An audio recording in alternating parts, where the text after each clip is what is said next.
Hello my dear students. तो आज से हम स्टार्ट करने वाले हैं ईडियम एंड फ्रेज़ की series.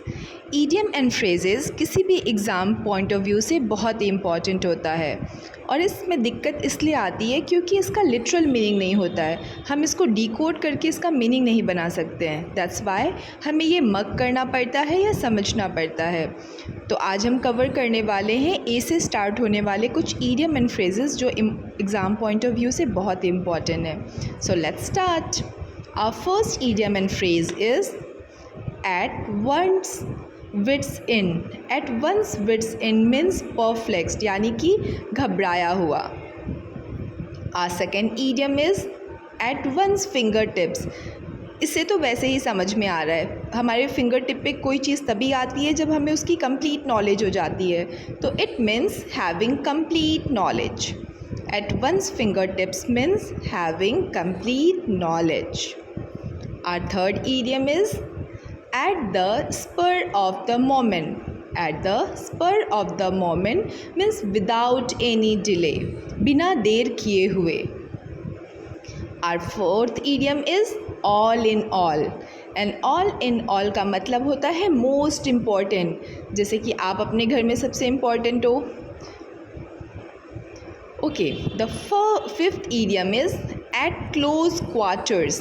At close quarter means किसी को बहुत ध्यान से जब आप जानते हो, एग्ज़ामिन करते हो, तो जो आपको पता चलता है उसको कहते हैं eight close quarters. For example, many of my friends proved selfish eight close quarters. जब मैं अपने बहुत सारे दोस्तों को ध्यान से मैंने एग्ज़ामिन किया, अपने मुसीबत के टाइम पे एग्ज़ामिन किया, तो मुझे पता चला कि they are selfish. Sixth one, ये बहुत ही कॉमन है और कई बार एग्ज़ाम में पूछा गया है। Apple pie order. Apple pie order का मतलब होता है परफेक्ट ऑर्डर में होना, किसी भी चीज़ का परफेक्ट ऑर्डर में होना। Seventh one is above board.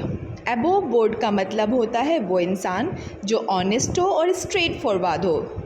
ईमानदार होने के साथ साथ स्ट्रेट फॉरवर्ड पर्सन को कहते हैं अबव बोर्ड। एक एग्ज़ाम्पल देख लेते हैं। He is known for his above board conduct. वह अपने अबव बोर्ड व्यवहार के लिए जाना जाता है, अपने honest and straightforward nature की वजह से जाना जाता है।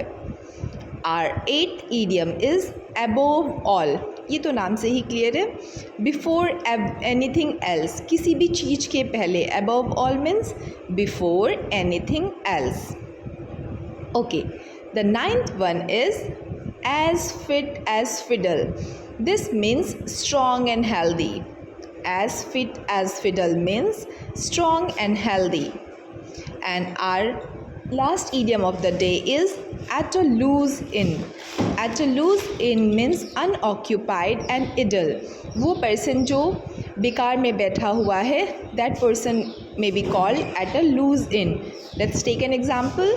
Nowadays he is at a loose end because he has wound up his business. आजकल वो खाली बैठा हुआ है क्योंकि उसने अपना बिजनेस बंद कर दिया है।